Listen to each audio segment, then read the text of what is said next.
हिंदी में यूपीएससी की तैयारी से संबंधित प्रोग्राम्स को देखने के लिए सब्सक्राइब करें स्टडी IQ IAS हिंदी। अमृत उपाध्याय 007 इंस्टा और अमृत उपाध्याय 007 टेलीग्राम चाहे तो आप जुड़ सकते हैं। आइए आर्टिकल 56 देखिए। आर्टिकल 56 कह रहा है राष्ट्रपति के पदावधि के बारे में, यानी पद की अवधि के बारे में। कब तक राष्ट्रपति अपने पद पर बनेंगे, क्या टर्म रहेगा। तो राष्ट्रपति की पदावधि जो है वो पद ग्रहण करने की तारीख से 5 साल की अवधि तक है। ठीक है। और आपको आज कागज कलम, जैसा कि जानते हैं प्रेसिडेंट वाले में मैंने कहा है कि आपको कागज कलम रखना है। लेकिन सवाल है कि क्या राष्ट्रपति पद ग्रहण करने के बाद किसी भी कंडीशन में पद खाली नहीं करेगा। ऐसा नहीं हो सकता ना। कोई घटना हो गई, दुर्घटना हो गई, राष्ट्रपति का मन कर गया, किसी भी कंडीशन में पद खाली करने की कंडीशंस भी तो देनी होंगी। तो इसीलिए आर्टिकल 56 उन कंडीशंस की बात करता है कि परंतु राष्ट्रपति उपराष्ट्रपति को संबोधित अपने हस्ताक्षर सहित लेख द्वारा पद त्याग सकेगा। ठीक, तो क्या लिखना है राष्ट्रपति के पदावधि के बारे में। 5 साल, पद ग्रहण की तारीख से कितना, 5 साल तक। परंतु राष्ट्रपति उपराष्ट्रपति को संबोधित, तो उपराष्ट्रपति को संबोधित हस्ताक्षर सहित लेख द्वारा पद त्याग सकता है, यानी रिजाइन कर सकता है। ध्यान रखने वाली बात क्या है कि प्रेसिडेंट जब रिजाइन करेगा तो प्रेसिडेंट अपना रेजिग्नेशन किसको देगा, यह ध्यान रखना है। किसको देगा, उपराष्ट्रपति को सौंपेगा। और उपराष्ट्रपति तत्काल तुरंत प्रभाव से इसकी सूचना लोकसभा अध्यक्ष को देगा।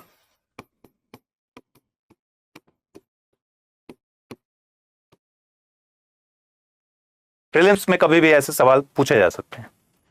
तो क्या देखना है कि उपराष्ट्रपति को संबोधित रेजिग्नेशन होगा, यानी प्रेसिडेंट अपना रेजिग्नेशन किसको सौंपेगा, उपराष्ट्रपति को।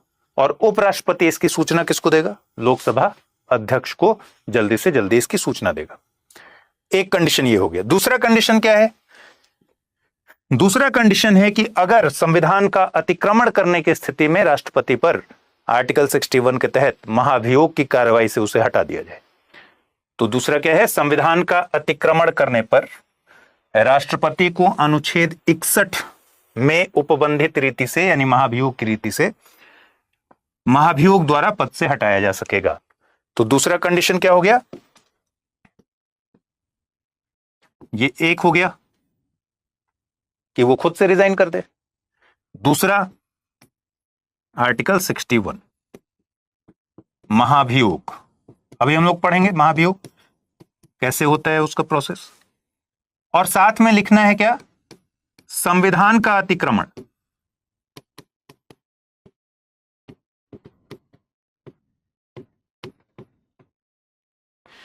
और ध्यान ये रखना है कि आर्टिकल 61 में राष्ट्रपति पर महाभियोग के लिए सिर्फ एक ही आधार दिया गया है। वो आधार क्या है, संविधान का अतिक्रमण करने पर। राष्ट्रपति का इंपीचमेंट सिर्फ एक कंडीशन में होगा, अगर वो संविधान का अतिक्रमण करता है तो महाभियोग की प्रक्रिया द्वारा, इंपीचमेंट की प्रक्रिया के द्वारा उसको हटाया जा सकता है। ठीक है, और ये कहां लिखा हुआ है, आर्टिकल 61 में, जिसको हम आगे पढ़ेंगे। तो दूसरा कंडीशन पद खाली होने का यह हो सकता है कि महाभियोग चले। अब तीसरा कंडीशन देखते हैं। तीसरा दरअसल कंडीशन नहीं, तीसरा यह कह रहा है कि राष्ट्रपति अपने पद की अवधि समाप्त हो जाने पर भी तब तक पद पर बना रहेगा जब तक उसका उत्तराधिकारी अपना पद ग्रहण नहीं कर लेता। मतलब यह है कि राष्ट्रपति का पद किसी भी एक दिन खाली नहीं रह सकता। जैसे हम आगे देखेंगे कि राष्ट्रपति का इलेक्शन जब होता है तो 6 महीना पहले ही नोटिफिकेशन जारी कर दिया जाता है। उस 6 महीने के बीच में उस पूरी प्रक्रिया को खत्म कर लिया जाता है। यानी कि जब भी पूर्व राष्ट्रपति जो अभी राष्ट्रपति को हटना है, उनके हटने की तारीख, मतलब हैंडओवर करने की तारीख, और नए राष्ट्रपति के पदभार ग्रहण करने की तारीख एक ही होगी।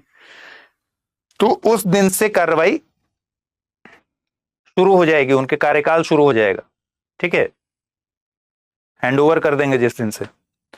यानी एक भी दिन के लिए प्रेसिडेंट का जो पोस्ट है वो खाली नहीं रहता। अगर किसी वजह से प्रेसिडेंट की दुर्घटना में मौत हो जाए या इस तरह से वैकेंट हो तो उपराष्ट्रपति तत्काल प्रभाव से राष्ट्रपति, कार्यकारी राष्ट्रपति की भूमिका में आ जाते हैं, राष्ट्रपति का कामकाज संभाल लेते हैं और फिर जल्दी से जल्दी इलेक्शन कराया जाता है। वो सब हम आगे देखेंगे। अभी तो हम देख रहे हैं कि भाई पदावधि नॉर्मली क्या होगा। नॉर्मली पदावधि में यह है कि पद ग्रहण करने की तारीख से 5 साल तक राष्ट्रपति अपने पद पर बने रहेंगे। इन बिटवीन ये हो सकता है कि वो अपने पद को रिजाइन करें, तो उपराष्ट्रपति को संबोधित पत्र द्वारा रिजाइन करेंगे। ध्यान बस ये रखना है इसमें कि राष्ट्रपति हमेशा उपराष्ट्रपति को अपना रेजिग्नेशन सौंपेंगे और उपराष्ट्रपति इसकी सूचना लोकसभा अध्यक्ष को देंगे। ये देखिए 56 के 2 में लिखा हुआ है कि उपराष्ट्रपति को संबोधित त्यागपत्र की सूचना उसके द्वारा लोकसभा के अध्यक्ष को तुरंत दी जाएगी। और यूपीएससी जिस तरह से सवाल पूछता है उसमें यही सवाल बन सकता है। यह नहीं पूछेगा कि उपराष्ट्रपति को अपना रेजिग्नेशन सौंपेंगे राष्ट्रपति, ये तो सारे लोग जानते हैं। लेकिन अगर यह सवाल पूछ दे कि क्या, या कथन दे दे ऐसा कि वाइस प्रेसिडेंट को रिजाइन सौंपने के बाद वाइस प्रेसिडेंट तुरंत उसे लोकसभा अध्यक्ष को पहुंचाएंगे, सूचना देंगे, तो वहां कंफ्यूजन हो जाएगा, वहां लगेगा कि नहीं ये सही बात नहीं है, तो वो गड़बड़ हो सकता है। तो आपका जो शॉर्ट नोट्स है उसमें लिख लीजिए, ठीक है। पहली बात कि उपराष्ट्रपति को संबोधित करके पद त्याग सकता है और इसकी सूचना उपराष्ट्रपति लोकसभा अध्यक्ष को देंगे। दूसरी बात कि आर्टिकल 61 के तहत संविधान के अतिक्रमण के आधार पर महाभियोग के द्वारा उसको हटाया जा सकता है। और तीसरी बात कि राष्ट्रपति तब तक अपना पद खाली नहीं करते जब तक उनका उत्तराधिकारी पद ग्रहण ना कर ले, ठीक है। दोस्तों, अगर आप यूपीएससी एस्पिरेंट हैं तो आपके लिए गेम चेंजिंग अपॉर्चुनिटी है स्टडी आईक्यू का नया संपूर्ण बैच। एक कॉम्प्रिहेंसिव प्रोग्राम जिसमें टॉप एडुकेटर्स के साथ 1000+ आवर्स की live classes, personalised mentorship and hand written notes से लेकर पीआरपी, एमआरपी जैसे इंटेंसिव प्रोग्राम्स हैं। प्रीलिम्स और मेंस स्कॉलरशिप के तहत प्रीलिम्स क्लियर करने पर पूरी फीस रिफंड हो जाएगी। टॉप परफॉर्मर्स के लिए हर मंथ 11,000 रुपीज का cash reward. Economically weaker sections के लिए स्पेशल उड़ान स्कॉलरशिप भी है। X secretary Anil Swarup sir खुद गाइड करेंगे आपको इस जर्नी में। स्टडी आईक्यू पर 2 करोड़ इंडियंस का ट्रस्ट है और अब संपूर्ण बैच के साथ आपका यूपीएससी ड्रीम भी होगा अचीव। सिल्वर, गोल्ड या platinum, choose the plan that fits your needs. आपको करना क्या है, स्टडी आईक्यू वेबसाइट पर जाइए, यूपीएससी संपूर्ण बैच पर क्लिक कीजिए and once you click on buy now आप देख सकते हैं डिस्काउंट कोड्स। वहां पर टाइप कीजिए अमृत लाइव एंड आपको मिलेगा सबसे lowest price and obviously your IAS journey starts here. अब आर्टिकल 57 क्या कह रहा है? आर्टिकल 57 कह रहा है कि पुनर्निर्वाचन के लिए पात्रता होगी कि नहीं। तो आर्टिकल 57 के बारे में सिर्फ इतना जानना है कि इंडिया में ऐसा कोई भी प्रावधान नहीं किया गया है जिसमें कोई प्रेजेंट राष्ट्रपति या पहले जो राष्ट्रपति रह चुका है वो फिर से निर्वाचित ना हो। इसका मतलब यहां फिर से निर्वाचन हो सकता है। संविधान यही कहता है आर्टिकल 57 में कि पुनर्निर्वाचित हो सकता है कोई भी, और कितनी बार भी। एक बार 2 बार वाली भी बात नहीं है, कितनी बार भी निर्वाचित हो सकता है।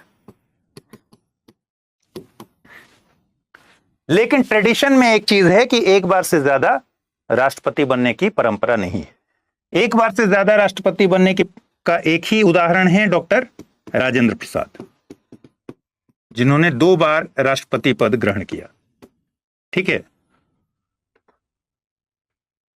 और फाइनली डॉक्टर राजेंद्र प्रसाद ने ही खुद कह दिया था, उस समय खूब हो हल्ला मचा, बहुत सारे लोग चाहते थे कि संविधान में संशोधन करके लिखवा दिया जाए कि प्रेसिडेंट का पद एक ही बार के लिए किसी के लिए भी वैलिड होगा, दूसरी बार चुनाव नहीं लड़ सकता। लेकिन डॉक्टर राजेंद्र प्रसाद ने कहा कि ऐसा करने की जरूरत नहीं है, एक ही बार ऐसे होना चाहिए, परंपरा में होना चाहिए, ना कि उसके लिए संशोधन करने की जरूरत पड़े। तो एक ही बार ऐसा हुआ भी है डॉक्टर राजेंद्र प्रसाद के साथ, बाकी लोगों ने एक टर्म ही अपना किया है। तो भारत में अब यही परंपरा है कि एक बार राष्ट्रपति के पद पर चुने जाते हैं लोग, उसके बाद अपने ही नहीं चुने, मतलब नहीं खड़े होते।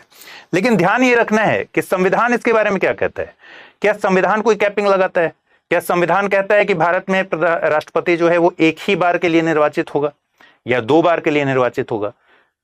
क्वेश्चन संविधान से पूछ सकता है डायरेक्ट, ठीक है। तो जब तक स्टेटमेंट में ये ना रहे कि भारत में परंपरा के हिसाब से एक बार राष्ट्रपति पद पर इंसान बना रह रहा है, तब तक आपको ध्यान रखना है कि आर्टिकल 57 कुछ भी नहीं कहता, सिर्फ कहता है कि फिर से निर्वाचित हो सकते हैं और उसके लिए कोई कैपिंग नहीं है, जिसका मतलब है कि कितने बार भी रह सकते हैं। कोई व्यक्ति जो राष्ट्रपति के रूप में पद धारण करता है या कर चुका है, यानी जो प्रेजेंट में है या पहले रह चुका है, इस संविधान के अन्य उपबंधों के अधीन रहते हुए उस पद के लिए पुनर्निर्वाचन का पात्र होगा। मतलब कितनी बार भी हो सकता है। राष्ट्रपति निर्वाचित तो होने के लिए अर्हताएं क्या है, ठीक है। तो राष्ट्रपति निर्वाचन का व्यक्ति तभी पात्र होगा, कंडीशंस क्या है? पहला, भारत का नागरिक है। दूसरा, 35 साल की आयु पूर्ण कर चुका है। और तीसरा, लोकसभा का सदस्य निर्वाचित होने के लिए एलिजिबल है, ठीक है।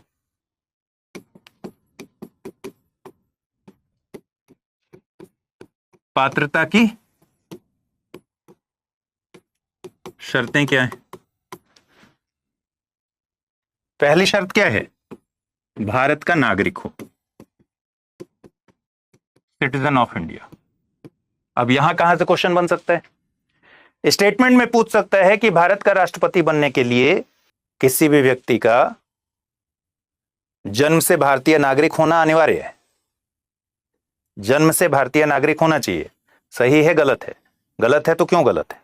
ध्यान रखना है कि सिंपली लिखा हुआ है भारत का नागरिक, जबकि अमेरिकी राष्ट्रपति के केस में अमेरिकी राष्ट्रपति वही बन सकता है जो जन्म से अमेरिका का नागरिक हो, ठीक है। और भारत के केस में ऐसा कुछ भी नहीं लिखा हुआ है, मतलब किसी भी तरीके से भारत का नागरिक होना चाहिए। दूसरी बात, 35 साल का एज पूरा हो गया हो, 35 साल की उम्र पूरी हो चुकी हो। और तीसरी बात क्या कह रहा है कि लोकसभा के इलेक्शन के लिए लड़ने के लिए एलिजिबल हो, पात्र हो, ठीक है। तो यही 3 कंडीशन है राष्ट्रपति बनने के लिए। जो पात्रता है वो क्या है? 3 कंडीशन है। फिर कह रहा है कि ये लाभ के पद पर नहीं होने चाहिए।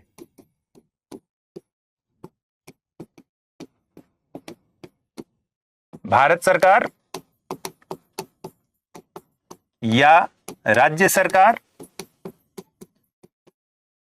या भारत सरकार या राज्य सरकार के अधीन किसी भी अथॉरिटी के अंदर लाभ के पद पर काम करना नहीं चाहिए, ठीक है। लेकिन यहां ध्यान से देखिएगा, तो जहां से क्वेश्चन बन सकता है वो क्या है? देखिए, इसको ठीक से पढ़िए। कोई व्यक्ति जो भारत सरकार के या किसी राज्य की सरकार के अधीन, तो 2 बातें हो गई, भारत सरकार के अधीन या फिर राज्य सरकार के अधीन, किसी भी राज्य की सरकार के अधीन, अथवा उक्त सरकारों में से किसी के नियंत्रण में, यानी भारत सरकार या फिर राज्य सरकार किसी के भी नियंत्रण में किसी स्थानीय या अन्य प्राधिकारी के अधीन कोई लाभ का पद धारण करता है, तो राष्ट्रपति निर्वाचित होने का पात्र नहीं होगा, ठीक है। तो भारत सरकार या राज्य सरकार या इन सरकारों के अधीन किसी अथॉरिटी, प्राधिकारी के अंदर अगर लाभ का पद धारण करता है तो वो राष्ट्रपति निर्वाचित होने का पात्र नहीं होगा, ठीक। तो राष्ट्रपति निर्वाचित होने का पात्र नहीं होगा तो वो क्या करेगा? उसको इस्तीफा देना पड़ेगा उस पोस्ट से। लेकिन मान लीजिए कोई वाइस प्रेसिडेंट है और प्रेसिडेंट का इलेक्शन लड़ना चाहता है, ऐसा तो कई बार हुआ, तो क्या उसको इस्तीफा देना पड़ेगा? क्योंकि यह भी तो लाभ का पद हो जाएगा उस हिसाब से। या कोई प्रेसिडेंट ही है और दोबारा प्रेसिडेंट का इलेक्शन लड़ना चाहता है, या सरकार में कोई मिनिस्टर है, मंत्री है और प्रेसिडेंट का इलेक्शन लड़ना चाहता है, तो क्या इन लोगों को भी इस्तीफा देना पड़ता है? तो सवाल यहीं से बन सकता है, क्योंकि संविधान स्पष्ट तरीके से कहता है कि लाभ का पद नहीं होना चाहिए, लेकिन स्पष्टीकरण में दिया गया है कि इस कारण से लाभ का पद वाला नहीं समझा जाएगा कि वह संघ का राष्ट्रपति या उपराष्ट्रपति या राज्य का राज्यपाल अथवा संघ अथवा राज्य में मंत्री है। तो स्पष्टीकरण में क्या कहा गया है? चौथा कंडीशन क्या कहा गया है कि जो भी व्यक्ति लाभ के पद पर रहेगा वो राष्ट्रपति बनने के लिए राष्ट्रपति निर्वाचित होने के लिए पात्र नहीं होगा। लाभ के पद पर किसके अंडर में? वो किसी प्राइवेट नौकरी में रहेगा तो फिर लाभ का पद काउंट करेंगे? नहीं। स्पष्ट तरीके से क्या कहा गया है? भारत सरकार और राज्य सरकार, यानी दोनों ही सरकार, केंद्र सरकार या राज्य सरकार के लेवल पर, या इन सरकारों के अधीन किसी प्राधिकारी के अंदर लाभ का पद धारण नहीं करेगा, पहली बात। लेकिन प्रेसिडेंट, वाइस प्रेसिडेंट और संघ और राज्य के जो मंत्री हैं, केंद्र स्तर पर भी और राज्य स्तर पर भी जो भी मंत्री हैं, और गवर्नर यानी राज्यपाल, तो राष्ट्रपति, उपराष्ट्रपति, राज्यपाल और केंद्र तथा राज्य स्तर के मंत्री जो हैं, उन्हें लाभ के पद में यहां काउंट नहीं किया जाएगा। इस वजह से निर्वाचित होने के लिए उनको नहीं रोका जाएगा कि वे इन पदों पर हैं। तो इन पदों को क्या किया गया है? एग्जेम्प्ट किया गया है। बात स्पष्ट है? चलिए आर्टिकल 59 देखिए। राष्ट्रपति संसद के किसी सदन का या फिर किसी राज्य के विधानमंडल के किसी सदन का सदस्य नहीं होगा, पहली बात। संसद के किसी सदन का मतलब सांसद नहीं होगा।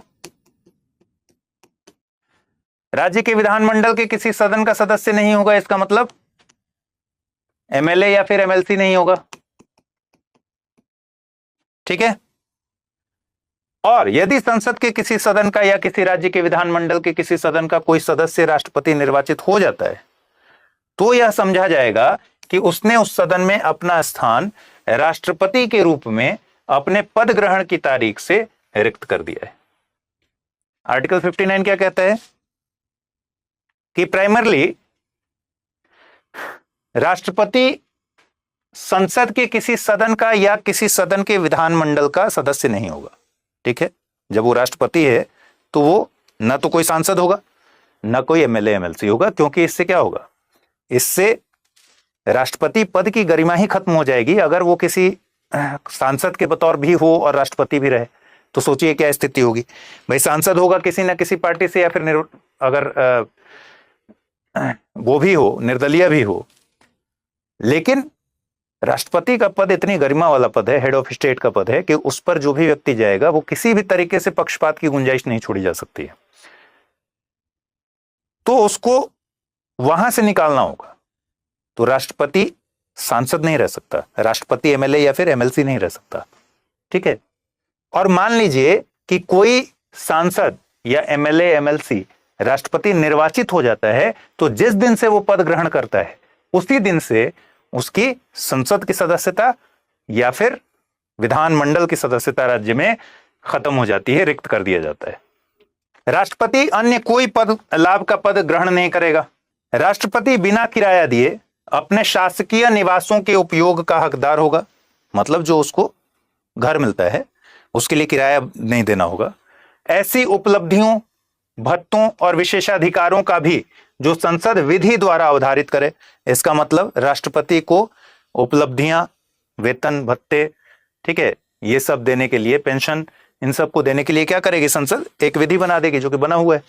तो संसद विधि द्वारा तय कर देगी कि कितना उपलब्धि देना है, कितना भत्ता देना है, कितना विशेषाधिकार देना है।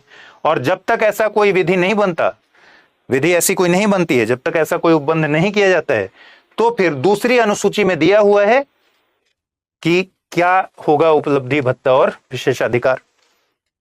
कहने का मतलब यह है कि जब तक संसद द्वारा कोई ऐसी विधि नहीं बना दी जाती जिसमें राष्ट्रपति के जो उपलब्धि यानी इमोल्यूमेंट्स और भत्ता, ठीक है, मेहनताना जो भी काम करते हैं उसके बदले जो पैसा मिलता है, भत्ता हो गया, इन सब का जो उपबंध जब तक नहीं हो जाता किसी विधि में, तब तक के लिए सेकंड शेड्यूल में दिया गया है, उसके हिसाब से कर लेंगे।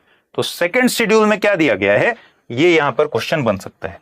दूसरी अनुसूची में क्या है, वेतन, उपलब्धि, भत्ता, ये सब कहां है, दूसरी अनुसूची में है।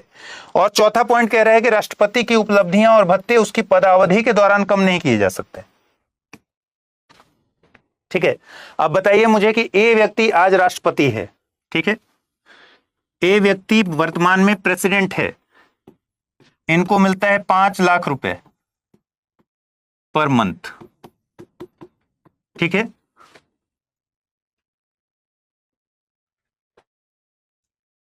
और ये बात हो रही है 2023 की, इनकी पदावधि है 2025 तक। अब मुझे बताइए कि 2024 में, अगले साल जब ये प्रेसिडेंट बने रहते हैं, क्या इनकी जो वेतनमान है इसको कम करके 3 लाख किया जा सकता है या नहीं किया जा सकता है, नहीं किया जा सकता, ठीक है। क्यों, क्योंकि आर्टिकल 59 सीधा सीधा कहता है कि राष्ट्रपति की उपलब्धियां और भत्ते उसकी पदावधि के दौरान कम नहीं की जा सकती। लेकिन अब दूसरा सवाल है कि ए व्यक्ति का टर्म है 2025 तक और 2026 में बी व्यक्ति को आना है, राष्ट्रपति बनना है, ठीक है। तो बी व्यक्ति के लिए क्या वेतन कम किया जा सकता है 3 लाख रुपए पर मंथ? यह कह रहा है कि राष्ट्रपति की उपलब्धियां और भत्ते उसकी पदावधि के दौरान कम नहीं किए जा सकते हैं।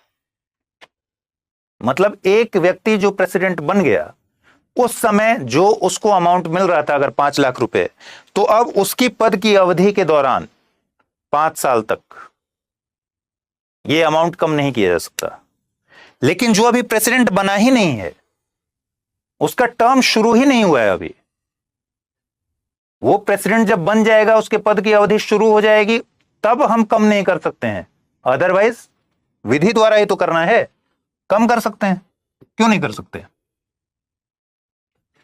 सीधा सीधा दिया हुआ है ना भाई।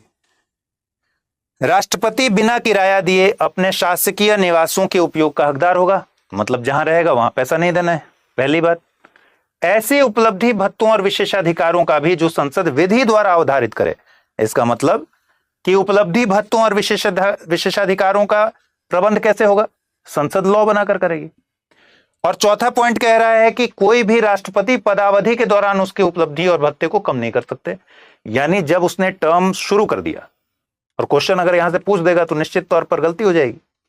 तो अगर उसका टर्म शुरू हो गया, उसने पद ग्रहण कर लिया, उसको 5 लाख रुपए महीना मिलता है, अब उसके पदावधि के दौरान कम नहीं कर सकते इसको। लेकिन अगले का तो कम कर सकते हैं भाई विधि द्वारा। अब इसका कम करके 3 लाख कर दिए हैं, पदावधि शुरू हुई, अब 3 लाख से कम नहीं कर सकते। बात समझ में आ गई? तो ये बारीकी आपको जाननी चाहिए। कभी स्टेटमेंट अगर ऐसा पूछ ही दे तो आप हंस ना जाएं, ठीक है। चलिए दूसरी बात, एक और सवाल का जवाब दीजिए। ए प्रेसिडेंट को मिल रहा है 5 लाख रुपए, क्या इसे 7 लाख रुपए कर सकते हैं? बढ़ाया जा सकता है। क्यों बढ़ाया जा सकता है? इसलिए बढ़ाया जा सकता है क्योंकि 59 का 4 कहता है कि राष्ट्रपति की उपलब्धियां और भत्ते उसकी पदावधि के दौरान कम नहीं किए जा सकते हैं। कम नहीं करना है, बढ़ाना में दिक्कत नहीं है, ठीक है, बढ़ा सकते हैं लेकिन कम नहीं किया जा सकता। अब आ जाइए आर्टिकल 60 कहता है राष्ट्रपति द्वारा शपथ या प्रतिज्ञान की बात करता है। प्रत्येक राष्ट्रपति और प्रत्येक व्यक्ति जो राष्ट्रपति के रूप में कार्य कर रहा है, उसके कर्तव्यों का निर्वहन कर रहा है, अपना पद ग्रहण करने से पहले भारत के मुख्य न्यायमूर्ति या उसकी अनुपस्थिति में उच्चतम न्यायालय के उपलब्ध ज्येष्ठतम न्यायाधीश के समक्ष निम्नलिखित प्रारूप में शपथ लेगा, ठीक है। और उस पर अपने हस्ताक्षर करेगा। और शपथ दिया हुआ है उसमें, ये बेयर एक्ट है क्योंकि, तो इसमें शपथ भी दिया हुआ है कि मैं अमुक नाम श्रद्धापूर्वक भारत के, ये सब लिख दिया गया। असली चीज इसमें क्या है कि संविधान और विधि का परिरक्षण, संरक्षण और प्रतिरक्षण करूंगा। बात सिर्फ इतनी सी है कि थर्ड जो शेड्यूल है, जैसे सेकंड शेड्यूल में हमने देखा, ठीक है, सेकंड शेड्यूल में वेतन, भत्ते, उपलब्धियां इत्यादि के बारे में बताया गया है। इसी तरीके से थर्ड शेड्यूल में, तीसरी अनुसूची में, ठीक है, शपथ के बारे में बताया गया है। शपथ का फॉर्मेट दिया हुआ है अलग अलग संवैधानिक पदों का, और राष्ट्रपति के शपथ का फॉर्मेट यहां दिया हुआ है। तो आर्टिकल 60 में बस इतना है कि ध्यान रखना है कि राष्ट्रपति के शपथ की बात कहां की गई है। क्वेश्चन कहां से बन सकता है, राष्ट्रपति को शपथ कौन दिलवाता है, बताने की जरूरत है। तो दो ही चीजें इसमें आपको ध्यान पे रखनी है कि भारत के मुख्य न्यायाधीश यानी चीफ जस्टिस ऑफ इंडिया, और अगर उनकी अनुपस्थिति है तो सीनियर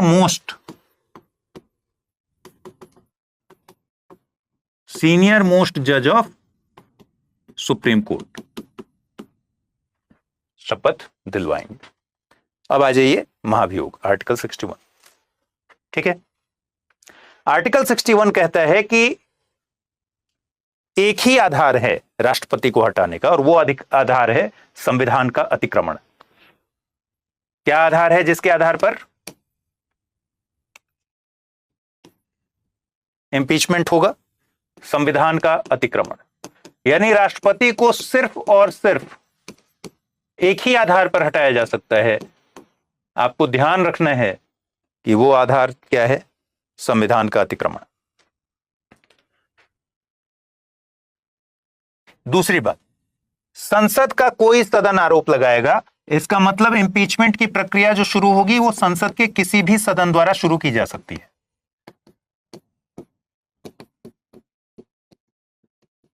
ठीक है। यह नहीं है कि लोकसभा में ही इंपीचमेंट की प्रक्रिया शुरू होगी या राज्यसभा में ही शुरू होगी। तो अब इधर आपको लिखते जाना है नोट्स में अपने, आर्टिकल 61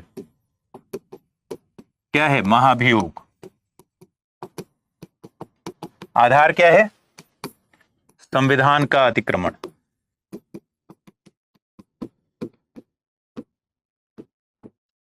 शुरुआत कहां होगी, प्रक्रिया की शुरुआत किसी भी सदन में, लोकसभा या फिर राज्यसभा, किसी में भी हो सकती है, ठीक है। चलिए, ऐसा आरोप तब तक नहीं लगाया जाएगा जब तक कि ऐसा आरोप लगाने की प्रस्तावना किसी ऐसे संकल्प में अंतर्विष्ट है जो कम से कम 14 दिन की ऐसी लिखित सूचना के दिए जाने के पश्चात प्रस्तावित किया गया है, जिस पर उस सदन की कुल सदस्य संख्या के कम से कम एक चौथाई सदस्यों ने हस्ताक्षर करके उस संकल्प को प्रस्तावित करने का अपना आशय प्रकट किया है। मतलब क्या है कि एक सूचना सबसे पहले राष्ट्रपति को देनी होगी, ठीक है। 14 दिन पहले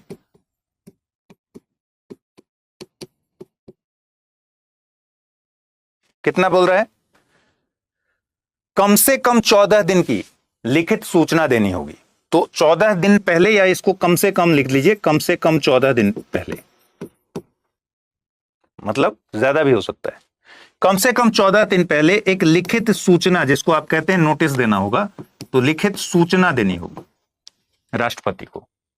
और ये जो लिखित सूचना दी जाएगी, इसको उस सदन की कुल संख्या के कम से कम एक चौथाई सदस्यों ने हस्ताक्षर करके उस संकल्प को प्रस्तावित करने का अपना आशय प्रकट किया है।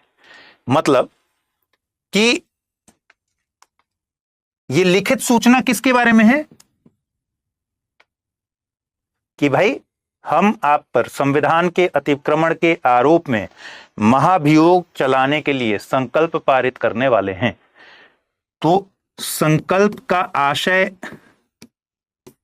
संकल्प की सूचना देनी है कि हम रेजोल्यूशन पास कराने वाले हैं। किस लिए? आप पर महाभियोग चलाने के लिए, किस आधार पर? संविधान के अतिक्रमण के आधार पर, क्योंकि एक ही आधार दिया गया है। लेकिन ये जो सूचना दी गई है, इस सूचना को भी सदन के कम से कम 1/4 सदस्यों द्वारा पास कराना होगा। ठीक है, पास मतलब कि सदन के कुल सदस्य संख्या के कम से कम 1/4 सदस्यों ने हस्ताक्षर किया हो उस पर। तो ये लिखित सूचना जो है, इस पर भी कम से कम कुल सदस्य संख्या के 1/4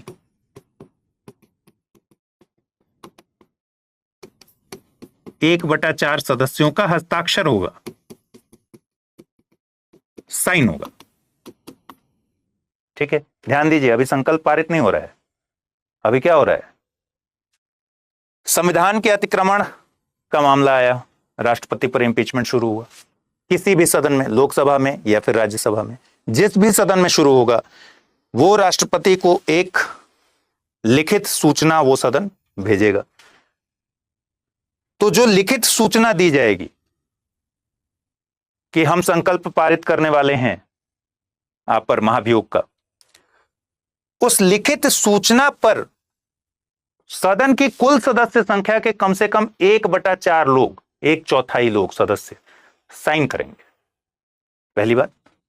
अब दूसरी बात समझिए, उस सदन की कुल सदस्य संख्या के कम से कम 2/3 बहुमत द्वारा ऐसा संकल्प पारित नहीं किया गया है, अगर यहां क्या है, ऐसा कोई आरोप तब तक नहीं लगेगा जब तक कि, इसका मतलब क्या है कि पहला काम तो हो गया कि एक सूचना देनी है जिस पर कुल सदस्य संख्या के कम से कम 1/4 सदस्यों का हस्ताक्षर होगा।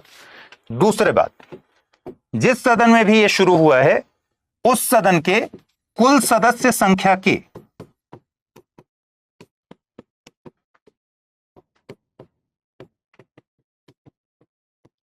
2/3 सदस्यों, ठीक है, 2/3 बहुमत द्वारा उसको पास करना होगा। सदन की कुल सदस्य संख्या के कम से कम 2/3 बहुमत द्वारा ऐसा संकल्प पारित करना होगा। और यह सबसे टफ है, राष्ट्रपति को हटाने की प्रक्रिया सबसे टफ प्रक्रिया है, क्योंकि जो कुल सदस्य संख्या आप देख रहे हैं, जब आगे हम लोग पढ़ेंगे तो आप समझेंगे कि हर जगह लिखा रहेगा कि उपस्थित एवं मतदान करने वाले सदस्य, प्रेजेंट एंड वोटिंग। ठीक है, वो हम आगे पढ़ेंगे, अभी उसकी टेक्निकलिटीज में नहीं जाएंगे। लेकिन यहां पर क्या है, यहां पर है कि कुल सदस्य संख्या के कम से कम 2/3 बहुमत द्वारा इस संकल्प को पारित करना होगा। ठीक है, जब यह काम हो जाएगा तो फिर दूसरे सदन में आरोप का अन्वेषण शुरू होगा। मतलब दूसरा सदन आरोप की जांच करेगा। ठीक है, और ऐसी जांच में राष्ट्रपति खुद या अपने प्रतिनिधि के द्वारा अपना पक्ष रख सकेगा। तो अगला स्टेप क्या है, दूसरा सदन जांच करेगा।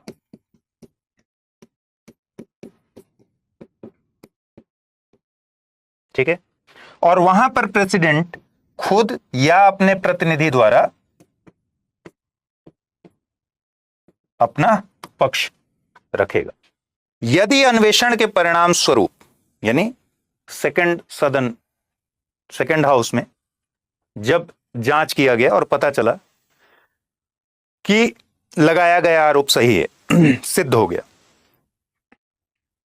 आरोप का अन्वेषण करने या कराने वाले सदन की कुल सदस्य संख्या के कम से कम 2/3 बहुमत द्वारा पारित कर दिया जाता है।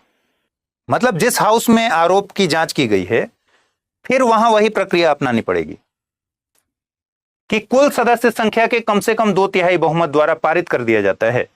तो फिर ऐसे संकल्प का प्रभाव इस तरह के होगा कि पारित किए जाने की तारीख से राष्ट्रपति को उसके पद से हटना होगा। मतलब 5वां के बाद छठा स्टेप क्या है, दूसरे सदन में जिसमें जांच किया गया है उसमें भी कम से कम 2/3 बहुमत से संकल्प को पारित करना होगा। और यह कम से कम 2/3 किसका है, कुल सदस्य संख्या के। और अगर यह पारित हो गया तो जैसे ही पारित हुआ, यह समझ लिया जाएगा कि भाई अब राष्ट्रपति को उस तारीख से हटना है। ठीक है, तो प्रोसेस ऑफ इंपीचमेंट को एक बार हम लोग फिर से छोटे कीवर्ड्स के साथ रिवाइज कर लेते हैं ताकि आपको कभी ना भूले। ठीक है, आर्टिकल 61 महाभियोग। पहली बात, किस आधार पर लगेगा महाभियोग की प्रक्रिया, किस आधार पर शुरू होगी?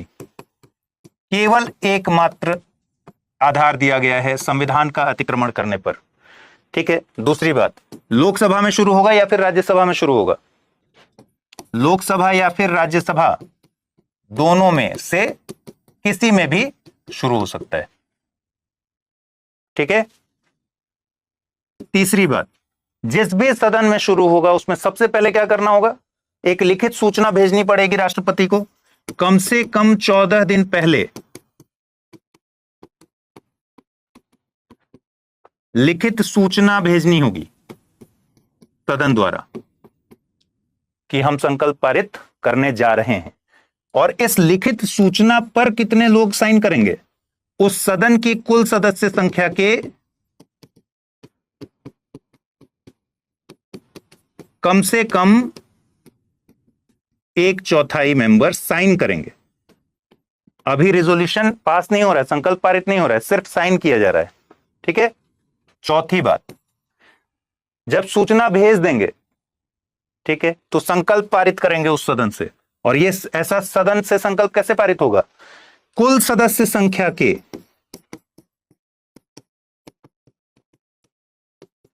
कम से कम 2/3 बहुमत द्वारा।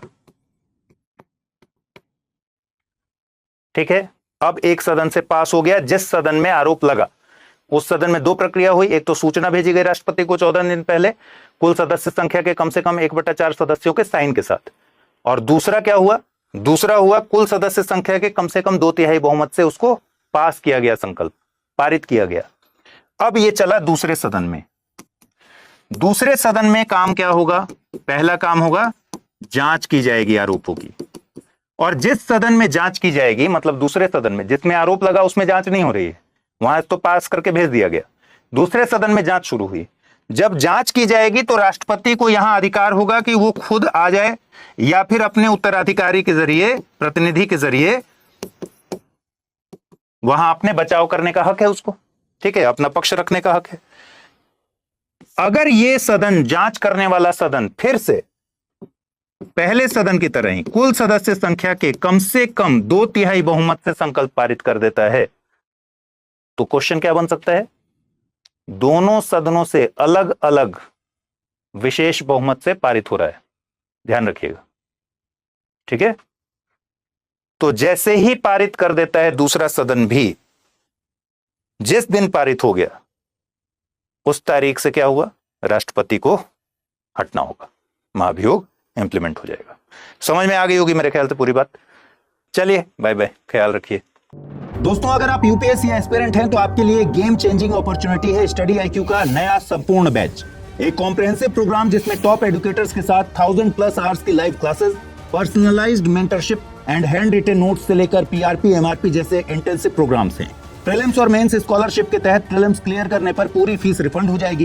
टॉप परफॉर्मर्स के लिए हर मंथ 11,000 रुपीज का cash reward. Economically weaker sections के लिए स्पेशल उड़ान स्कॉलरशिप भी है। X secretary Anil Swarup sir खुद गाइड करेंगे आपको इस जर्नी में। स्टडी आईक्यू पर 2 करोड़ इंडियंस का ट्रस्ट है और अब संपूर्ण बैच के साथ आपका यूपीएससी ड्रीम भी होगा अचीव। सिल्वर, गोल्ड या platinum, choose the plan that fits your needs. आपको करना क्या है? स्टडी आईक्यू वेबसाइट पर जाइए, यूपीएससी संपूर्ण बैच पर क्लिक कीजिए and once you click on buy now, आप देख सकते हैं डिस्काउंट कोड्स। वहां पर टाइप कीजिए अमृत लाइव एंड आपको मिलेगा सबसे lowest price. And obviously your IAS journey starts here. Hindi में यूपीएससी की तैयारी से संबंधित प्रोग्राम्स को देखने के लिए सब्सक्राइब करें स्टडी आईक्यू आईएएस हिंदी।